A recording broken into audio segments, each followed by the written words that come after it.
வாழைப்பூ குழம்பு, வாழைப்பூ மீன் குழம்பு, வாழைப்பூ கறி. இந்த சுவையான உணவை எளிதாக எப்படி தயாரிப்பது என்று பார்ப்போம். வாழைப்பூ குழம்பு என்பது நுட்பமான வாழைப்பூவைக் கொண்டு செய்யப்படும் தனித்துவமான மற்றும் சுவையான தென்னிந்திய குழம்பு ஆகும்.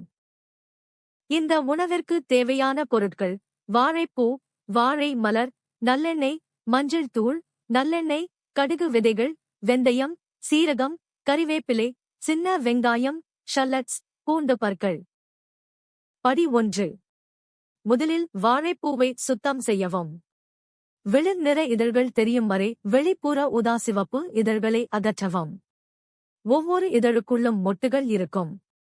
மொட்டுகளை பிரித்து கடினமான பிளாஸ்டிக் போன்ற உறையையும் ஆண் பகுதி மற்றும் ஒவ்வொரு மொட்டின் நடுவில் உள்ள சிறிய ஒளி ஊடுருவக்கூடிய பெண் பகுதியையும் அகற்றவும். இவற்றை தூக்கி எறியவும். படி 2. சுத்தம் செய்த பூக்களை பொடியாக நறுக்கவும். நறுக்கிய வாழைப்பூவை உடனடியாக மோர் அல்லது மஞ்சள் தூள் மற்றும் சில துளிகள் நல்லெண்ணெய் கலந்த தண்ணீரில் இடவும். இது வாழைப்பூ நிறம் மாறுவதைத் தடுக்கவும் கசப்பை குறைக்கவும் உதவும். சுமார் 15 முதல் 20 வரை நிமிடங்கள் ஊறவிடவும். படி 3. ஊறவைத்த வாழைப்பூவை வடிகட்டி ஓடும் தண்ணீரில் அலசவும். தனியாக வைக்கவும். படி 4. அடுப்பில் ஒரு கடாயில் அல்லது பானையில் நல்லெண்ணெயை மிதமான தீயில் சூடாக்கவும். அதில் கடுகு, வெந்தயம் மற்றும் சீரகம் சேர்க்கவும். அவை வெடிக்க விடவும். படி 5. கறிவேப்பிலை, நறுக்கிய சின்ன வெங்காயம் மற்றும் நசுக்கிய பூண்டு சேர்க்கவும். வெங்காயம் பொன்னிறமாகும் வரை வதக்கவும். படி 6. கீறிய பச்சை மிளகாயையும் நறுக்கிய தக்காளியையும் சேர்க்கவும். தக்காளி மென்மையாகவும் கூழ் போலவும் ஆகும் வரை சமைக்கவும். படி 7. மஞ்சள் தூள், மிளகாய் தூள், தனியாத்தூள், சீரகத்தூள் மற்றும் வெந்தயத்தூள் சேர்க்கவும். மசாலா பொருட்களின் பச்சை வாசனை போகும் வரை 1 நிமிடம் வதக்கவும். படி 8. வடிகட்டிய வாழைப்பூவை கடாயில் சேர்த்து மசாலா கலவையுடன் நன்கு கலக்கவும். 5 முதல் 7 வரை நிமிடங்கள் அடிக்கடி கிளறிவிட்டு சமைக்கவும். படி 9. புளி கரைசலை ஊற்றி சுவைக்கேற்ப உப்பு சேர்க்கவும்.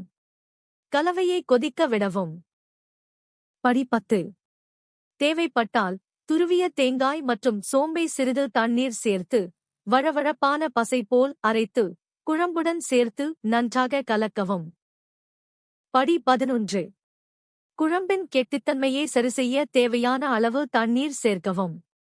இது ஒரு மிதமான கெட்டியான குழம்பாக இருக்க வேண்டும். படி 12. மூடி வைத்து குறைந்த தீயில் 15 முதல் 20 வரை நிமிடங்கள் கொதிக்க விடவும். இதனால் சுவைகள் ஒன்றாக கலந்து வாழைப்பூ நன்கு வேகும். எண்ணெய் மேலே பிரிந்து மிதக்க ஆரம்பிக்கும்.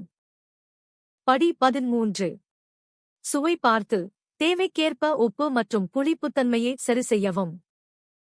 படி 14. சூடாக வேகவைத்த சாதம் அல்லது பிற துணை உணவுகளுடன் பரிமாறவும். அவ்வளவுதான். முழு செய்முறையையும் சரியான அளவுகளையும் விளக்கத்தில் உள்ள இணைப்பில் பெறலாம். வீடியோ பிடித்திருந்தால் லைக் செய்து சேனலை சப்ஸ்கிரைப் செய்யுங்கள்.